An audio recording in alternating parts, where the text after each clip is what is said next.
One of my observations was that no population in the world is immune to wanting to have better things in their life, wanting to have a political voice.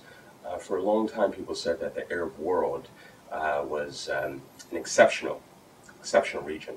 So by exceptional, that means that they would posit, many people would posit different reasons as to why the Arab world was exceptional. They would say that due to the impact of Islam, they were more accepting of a more medievalist type of system, or due to the Arab tribal structure, a strong man was much more acceptable. So this region, according to the argument, was very immune to these waves of democratization and also the need for political representation, you could say, spread around the world after the French Revolution.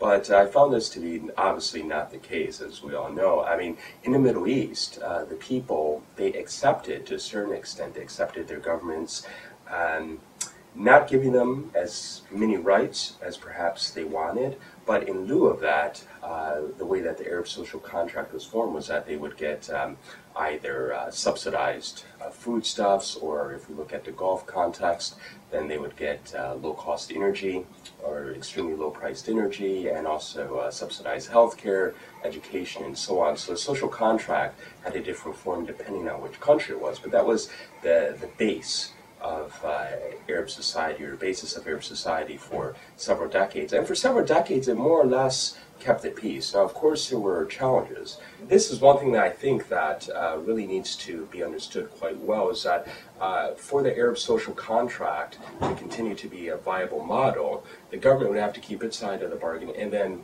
the people would mute their demands. But I see that this is not the case now. I see that many of the people, they're demanding a voice, and I think what's going to happen is we're going to start to see the state moving away a bit from some of its more paternalistic obligations, and then perhaps giving people a much more increased voice.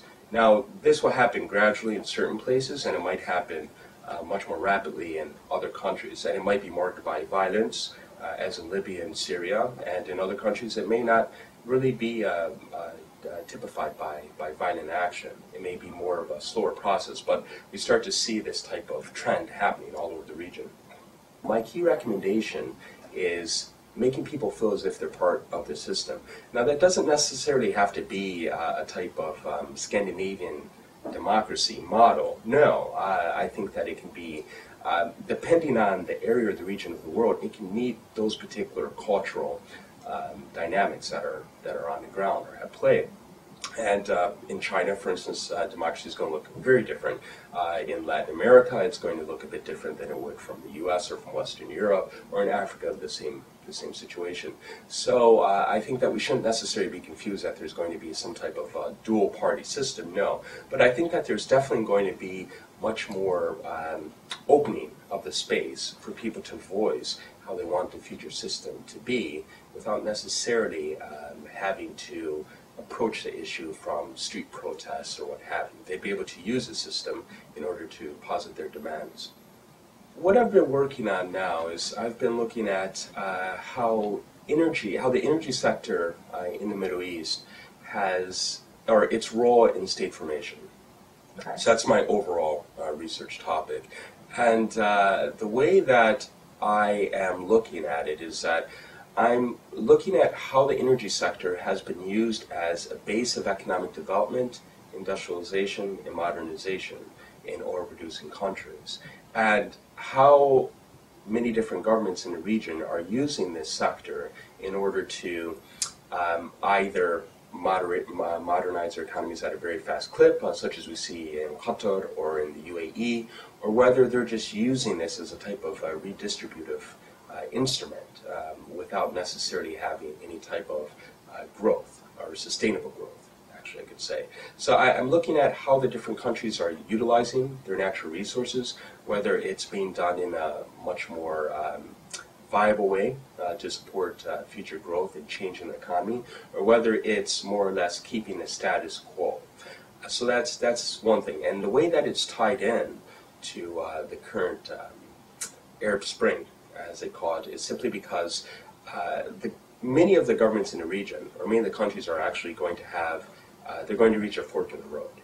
Okay, and this fork in the road encompasses either there's going to be a type of, at the end of this, when all this is over, there's either going to be some type of system that's developed whereby you would have a type of democracy in, let's say, most of the countries or many of the countries, but it may be a type of Louisiana or Chicago-style politics, which is what we call ward-style politics, which means that you have a type of demagogue, more or less. He goes to the people and he promises them that if he is elected, that he will give them access to certain resources and so on and so forth, without giving thought to the wider national concerns or the wider interests of the nation. This type of politics, is characterized by corruption, oftentimes, and the ignorance of the people playing on their ignorance or their fears or what have you. And this can actually increase the financial burden which are on many of the Arab states right now, in the sense that you could have some type of leader, or let's say when he's attempting to be elected, when he's running, he might say that I will be the one, more or less, to put it simplistically, I'll be the one to give you the most money, or I'll be the one to give you the most access to resources, or so on and so forth, but then the budget may not be able to handle that. I actually came across something very interesting, and it was actually about a month or so ago.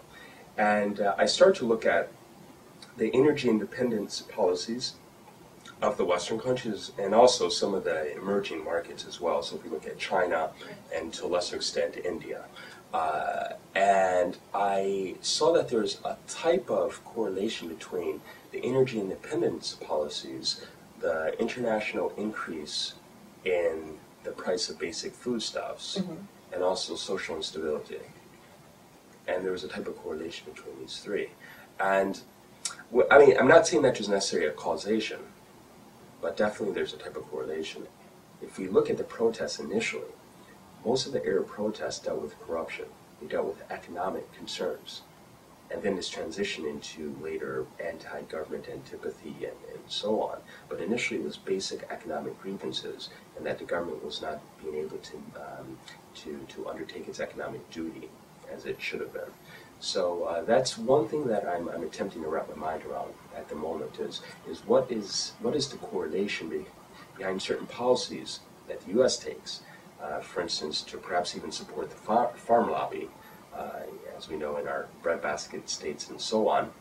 How does this impact social revolution in the Arab world? Does it have an impact?